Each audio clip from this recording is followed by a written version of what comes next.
about $1.2 trillion worth of cuts, half of which goes right into the defense budget. That's a very, very big and very crude number to whack at defense. I think that'd be bad policy.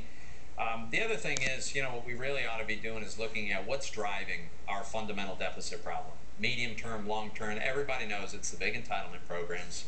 Everybody knows they're growing at an unsustainable rate. Yeah, but are you going to be able to address any or even part of that ahead of the November 23rd deadline? It's certainly possible, and I certainly hope we will. We will not have made significant progress on our goal unless we do, Neil. That's what the problem is. And by the way, I'm not suggesting we're going to fix all our fiscal problems, but if we could turn the corner, if we could make some progress, if we could start to move in the right direction at least, that would be real progress.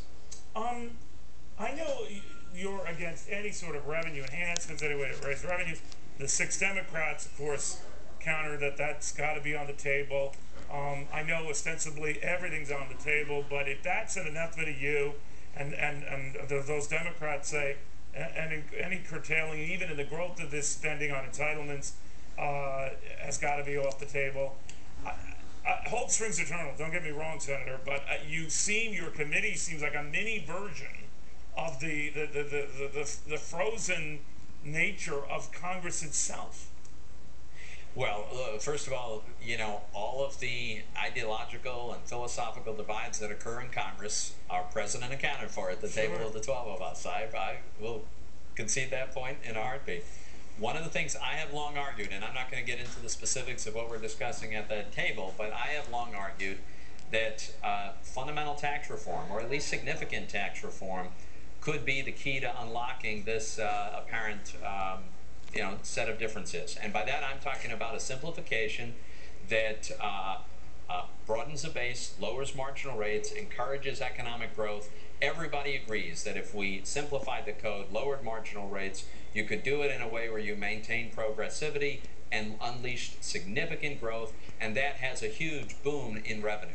So that's the way we think we ought to grow revenue. It's a lot of revenue. More importantly, it's jobs and economic growth. I think that ought to be one of the ways we can bridge the things that keep us apart. All right. Well, Senator, thank you. Good seeing you again. Thanks, Neil. Pat Toomey. Well, in the meantime, did any of you catch this from the debate last night? Repealing Obamacare. Your plan was the basis for Obamacare. Admit you lose all of your standing from my perspective because you hired illegals. I don't think I've ever hired an illegal in my life. And so I'm afraid, I'm looking forward to finding your facts on that, because that just doesn't... I'll tell you what the facts are. Rick, again... You had the word... I'm speaking. The newspaper... It's time for you to tell the truth. You get 30 seconds. This is the way the rules work here, is that I get 60 seconds. No, what the American and then you get 30 seconds to respond, right? And they want to hear you say that you knew